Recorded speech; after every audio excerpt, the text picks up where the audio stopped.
ಸ್ನೇಹಿತರ welcome back to Mahi updates YouTube channel. ನಾನು ನಿಮ್ಮ ಮಹಿಗೌಡ ಮಾತಾಡ್ತಿರೋದು. ಗೃಹಲಕ್ಷ್ಮಿ ಯೋಜನೆಯ ಅಪ್ಡೇಟ್ಗೆ ತಮ್ಗೆಲ್ರಿಗೂ ಆತ್ಮೀಯವಾದ ಸ್ವಾಗತ. ಗೃಹಲಕ್ಷ್ಮಿ ಯೋಜನೆಯ ಫಲಾನುಭವಿಗಳಿಗೆ ಒಂದು ಗುಡ್ ನ್ಯೂಸ್ ಆದ್ರೆ ಬಂದಿರುವಂತದ್ದು. ಗೃಹಲಕ್ಷ್ಮಿ ಯೋಜನೆಯ 22ನೇ ಕಂತು ಹಣ ಜಮಾ ಕುರಿತು ಒಂದಿಷ್ಟು ಅಪ್ಡೇಟ್ಸ್ ಆದ್ರೆ ಬಂದಿರುವಂತದ್ದು. ಸೊ ನಿಮ್ಗೆಲ್ಲ ಖುಷಿ ಆಗುತ್ತೆ ಆ ಅಪ್ಡೇಟ್ ಅನ್ನ ಕೇಳಿದ್ರೆ. ಜೊತೆಗೆ ಏನು ಅಂತ ಅಂದ್ರೆ ಒಟ್ಟಿಗೆ 4,000 ಹಣ ಜಮಾ ಕುರಿತು ಒಂದು ಅಪ್ಡೇಟ್ಸ್ ಆದ್ರೆ ಬಂದಿರುವಂತದ್ದು. ಹೊಸದಾಗಿ ಇವತ್ತಿನ ಈ ವಿಡಿಯೋದಲ್ಲಿ ತಿಳಿಸ್ಕೊಡ್ತೀನಿ.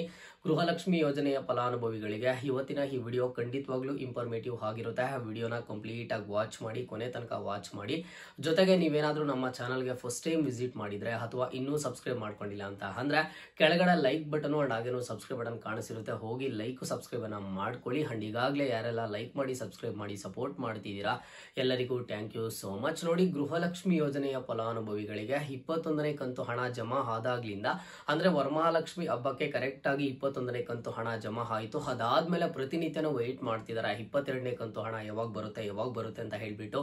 ಮೊದಲಿಗೇನೋ ಹೇಳಿದ್ರು ಗೌರಿ ಗಣೇಶ ಹಬ್ಬದ ಟೈಮ್ಗೆ ನಾವು 22ನೇ ಕಂತು ಹಣ ಜಮಾ ಮಾಡ್ತೀವಿ ಅಂತ ಹೇಳ್ಬಿಟ್ಟು. ಗೌರಿ ಗಣೇಶ ಹಬ್ಬದ ದಿನದಿಂದ ಇವತ್ತಿನವರೆಗೂ ಗೃಹಲಕ್ಷ್ಮಿಯರಿಗೆ 22ನೇ ಕಂತು ಹಣ ಆದ್ರೆ ಜಮಾ ಆಗಿಲ್ಲ. ಈಗ 22ನೇ ಕಂತು ಹಣ ಜಮಾ ಕುರಿತು ಒಂದಿಷ್ಟು ಅಪ್ಡೇಟ್ಸ್ ಆದ್ರೆ ಬಂದಿರುವಂತದ್ದು. ನೋಡಿ, ಲಕ್ಷ್ಮಿ ಹೆಬ್ಬಾಳ್ಕರ್ ಮೇಡಮ್ ಅವರೇ ಒಂದು ಹೇಳಿಕೆಯನ್ನ ಕೊಟ್ಟಿದ್ದಾರಂತೆ. ಅಫಿಷಿಯಲ್ ಆಗಿ ಒಂದು ಅಪ್ಡೇಟ್ಸ್ ಆದ್ರೆ ಬರ್ತಿರುವಂತದ್ದು. ಇನ್ನು ಒಂದು ವಾರದ ಒಳಗಡೆ ಗೃಹಲಕ್ಷ್ಮಿ ಯೋಜನೆಯ ಫಲಾನುಭವಿಗಳಿಗೆ 22ನೇ ಕಂತು ಹಣ ಆದ್ರೆ ಜಮಾ ಮಾಡ್ತಾರಂತೆ. ಅಂದ್ರೆ ನೀವೇನ್ ಅರ್ಥ ಮಾಡ್ಕೋಬೇಕು, ಇನ್ನೊಂದು 6 ಡೇಸ್ ಒಳಗಡೆ 22ನೇ ಕಂತು ಹಣ ಸರ್ಕಾರದ ಕಡೆಯಿಂದ ಬಿಡುಗಡೆ ಮಾಡ್ತಾರಂತೆ.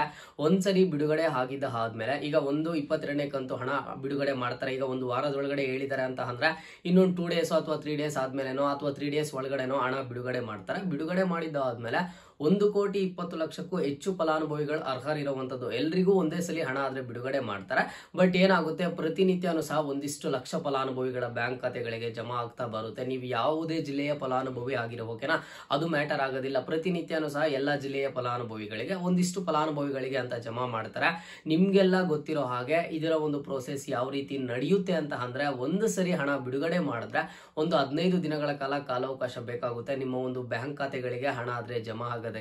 ಸೊ 22ನೇ ಕಂತು ಹಣ ಇನ್ನೊಂದು ವಾರದೊಳಗಡೆ ಹಣ ಬಿಡುಗಡೆ ಮಾಡ್ತೀವಿ, ಇನ್ನೊಂದು ವಾರದೊಳಗಡೆ ಫಲಾನುಭವಿಗಳ ಬ್ಯಾಂಕ್ ಖಾತೆಗಳಿಗೆ ಹಣ ಜಮಾ ಆಗುವಂತ ಪ್ರೋಸೆಸ್ ಶುರು ಆಗುತ್ತೆ ಅಂತ ಹೇಳ್ಬಿಟ್ಟು ಒಂದು ಹೇಳಿಕೆಯನ್ನ ಕೊಟ್ಟಿದ್ದಾರಂತ. ಈಗ ನಿಮ್ಗೆಲ್ರಿಗೂ ಅನ್ಸ್ಬೋದು ಒಂದು ರೀತಿಯ ಗುಡ್ ನ್ಯೂಸ್, ಇನ್ನೇನು 2,000 ಹಣ ಒಂದು ವಾರದೊಳಗಡೆ ಬಂದ್ಬಿಡುತ್ತೆ ಅಂತ ಹೇಳ್ಬಿಟ್ಟು.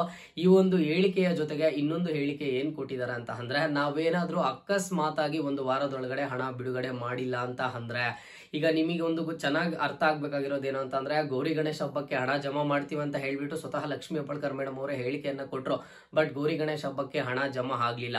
ಈಗ ನೆಕ್ಸ್ಟ್ ಏನ್ ಹೇಳ್ತಿದಾರೆ, ಇನ್ನೊಂದು ವಾರದೊಳಗಡೆ ಫಲಾನುಭವಿಗಳ ಬ್ಯಾಂಕ್ ಖಾತೆಗಳಿಗೆ 2,000 ಹಣ ಜಮಾ ಆಗುತ್ತೆ ಅಂತ ಹೇಳ್ತಿದ್ದಾರೆ. ಇನ್ನೊಂದು ವಾರದೊಳಗಡೆ ಏನಾದ್ರೂ 2,000 ಹಣ ಜಮಾ ಆಗಿಲ್ಲ ಅಂತ ಅಂದ್ರೆ ಅಂತ ಹೇಳ್ಬಿಟ್ಟು ಅವರೇ ಹೇಳ್ತಿರುವಂತದ್ದು. ಏನಾದ್ರೂ ಜಮಾ ಆಗಿಲ್ಲ ಅಂತ ಅಂದ್ರೆ ಮುಂದಿನ ತಿಂಗಳಲ್ಲಿ, ಅಂದ್ರೆ ನಿಮ್ಗೆ ಯಾವಾಗ ಇದು ಸೆಪ್ಟೆಂಬರ್ ತಿಂಗಳು, ನೆಕ್ಸ್ಟ್ ಅಕ್ಟೋಬರ್ ತಿಂಗಳಲ್ಲಿ ಒಟ್ಟಿಗೆ 4,000 ಹಣ ಆದ್ರೆ ಜಮಾ ಮಾಡ್ತಾರಂತೆ. ಈಗ ಫಲಾನುಭವಿಗಳು ಯಾವ ರೀತಿಯಾದಂತಹ ನಿರೀಕ್ಷೆಯನ್ನು ಇಟ್ಕೋಬೇಕು ಅಂತ ಹೇಳಿದ್ದು ನಿಮ್ಗೆ ಬಿಟ್ಟಿರುವಂತದ್ದು.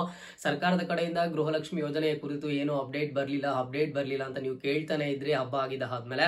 ಈಗ ಸರ್ಕಾರದ ಕಡೆಯಿಂದಾನೇ ಒಂದಿಷ್ಟು ಅಪ್ಡೇಟ್ಸ್ ಬರ್ತಿರುವಂತದ್ದು. ಏನ್ ಅಪ್ಡೇಟ್ಸ್ ಬರ್ತಿದಾವಂತ ಅಂದ್ರೆ, ಆದ್ರೆ ಇನ್ನೊಂದು ವಾರದೊಳಗಡೆ ನಿಮ್ಮ ಬ್ಯಾಂಕ್ ಖಾತೆಗಳಿಗೆ ಹಣ ಜಮಾ ಮಾಡ್ತಾರಂತೆ.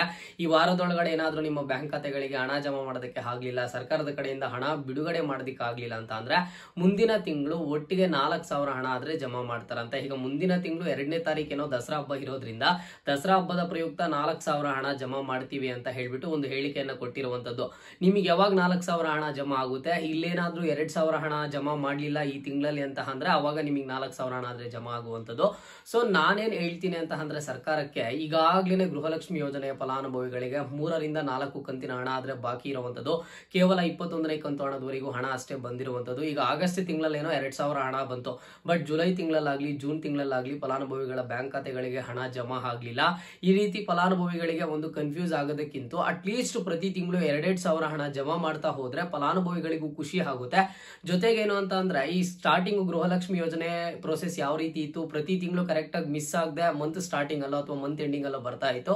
ಎಲ್ಲಾ ಮಹಿಳೆಯರು ಒಂದೊಂದು ಕಮಿಟ್ಮೆಂಟ್ಸ್ ಅನ್ನ ಇಟ್ಕೊಂಡಿದ್ರು. 2,000 ಬರ್ತಿದೆ ಅಂತ ಅಂದ್ರೆ ಸೊ ನಮಗೆಲ್ಲ ಏನ್ ಖುಷಿ ವಿಚಾರ ಆಯ್ತು. ಕೆಲವೊಂದಿಷ್ಟು ಕಡೆ ನೋಡಿದ್ವಿ, ಗೃಹಲಕ್ಷ್ಮಿ ಯೋಜನೆಯ ಹಣದಿಂದ ಮಹಿಳೆಯರು ಯಾವ ರೀತಿಯಲ್ಲಿ ಕೆಲವೊಬ್ರು ಬಿಸ್ನೆಸ್ ಇಟ್ಕೊಂಡಿದ್ದಾರೆ, ಕೆಲವೊಬ್ರು ಮಕ್ಕಳನ್ನ ಒಳ್ಳೆ ವಿದ್ಯಾಭ್ಯಾಸ ಮಾಡಿಸ್ತಿದ್ದಾರೆ, ಇನ್ನೊಂದು ಅಂತ ಹೇಳ್ಬಿಟ್ಟು ಕೆಲವೊಂದಿಷ್ಟು ಯೂಸ್ ಆಗುವಂತಹ ಎಲ್ಲಾ ಕೆಲಸಗಳನ್ನ ಅನ್ನ ಮಾಡಿರುವಂತದ್ದು ಈ ಗೃಹಲಕ್ಷ್ಮಿ ಯೋಜನೆ 2000 ಹಣದಿಂದ. ಹೀಗೆ ಪ್ರತಿ ತಿಂಗಳು ಬರ್ತಾ ಇದ್ದಿದ್ದ ಹಣ ದಿಢೀರ್ ಅಂತ ಸ್ಟಾಪ್ ಆಗ್ಬಿಡ್ತು ಅಂತ ಅಂದ್ರೆ ಎಲ್ರಿಗೂ ಸಹ ಒಂದು ರೀತಿಯ ಆತಂಕನೇ ಶುರು ಆಗ್ಬಿಡ್ತು. ಸೊ ಹಾಗಾಗಿ ಈ ಗೃಹಲಕ್ಷ್ಮಿ ಯೋಜನೆಯ ಫಲಾನುಭವಿಗಳಿಗೆ ಈ ತಿಂಗಳಲ್ಲಿ 2000 ಹಣ ಕೊಟ್ರೆ ಖಂಡಿತವಾಗ್ಲೂ ಪ್ರತಿಯೊಬ್ಬರಿಗೂ ಹೆಲ್ಪ್ ಆಗುತ್ತೆ. ಈ ತಿಂಗಳಲ್ಲಿ 2000 ಹಣ ಕೊಟ್ಟು ದಸರಾ ಹಬ್ಬದ ಪ್ರಯುಕ್ತ ಮತ್ತೆ 2000 ಹಣ ಜಮಾ ಮಾಡಿದ್ರೆ ನಿಮ್ಗೆಲ್ರಿಗೂ ಸಹ ಅದು ಯೂಸ್ ಆಗುತ್ತೆ ಅಂತ ಹೇಳ್ಬಿಟ್ಟು ನನ್ನ ಒಂದು ಅನಿಸಿಕೆ. ನಿಮ್ಮ ಒಂದು ಅನಿಸಿಕೆ ಏನಿದೆ ಅಂತ ಹೇಳ್ಬಿಟ್ಟು ಕಮೆಂಟ್ ಬಾಕ್ಸ್ ಮೂಲಕ ಕಮೆಂಟ್ ಅನ್ನ ಮಾಡಿ. ಬಟ್ ಅವ್ರೇನ್ ಕನ್ಫರ್ಮ್ ಆಗಿ ಹೇಳಿಲ್ಲ ಏನಂತ ಅಂದ್ರೆ ಈ ತಿಂಗಳಲ್ಲಿ 2000 ಹಣ ನಾವು ಜಮಾ ಮಾಡೋದೇ ಇಲ್ಲ, ಮುಂದಿನ ತಿಂಗಳಲ್ಲೇ 4000 ಹಣ ಜಮಾ ಮಾಡ್ತೀವಿ ಅಂತ ಹೇಳ್ಬಿಟ್ಟು ಅವ್ರು ಕನ್ಫರ್ಮ್ ಆಗಿ ಹೇಳಿಕೆಯನ್ನ ಕೊಟ್ಟಿಲ್ಲ.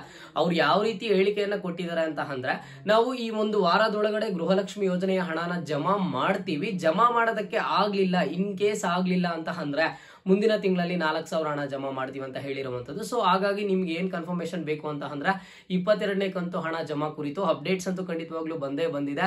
ಸೊ ಸರ್ಕಾರ ಏನಾದ್ರೂ ಪ್ಲಾನ್ ಮಾಡ್ಕೊಂಡು ಕರೆಕ್ಟ್ ಆಗಿ ಹಣ ಕೊಟ್ರೆ ಇದೇ ತಿಂಗಳಲ್ಲಿ ನಿಮ್ಗೆ 2000 ಹಣ ಆದ್ರೆ ಜಮಾ ಆಗುತ್ತೆ. ಈ ತಿಂಗಳು ಕಂಪ್ಲೀಟ್ ಆಗುವಷ್ಟು ಒಳಗಡೆ ಫಲಾನುಭವಿಗಳ ಬ್ಯಾಂಕ್ ಖಾತೆಗಳಿಗೆ ಯಾವುದೇ ತರದ ಹಣ ಬರ್ಲೇ ಇಲ್ಲ 2000 ಅಂತಂದ್ರೆ ಮುಂದಿನ ತಿಂಗಳಲ್ಲಿ 4000 ಕೊಡ್ತೀವಿ ಅಂತ ಹೇಳಿದಾರಂತೆ.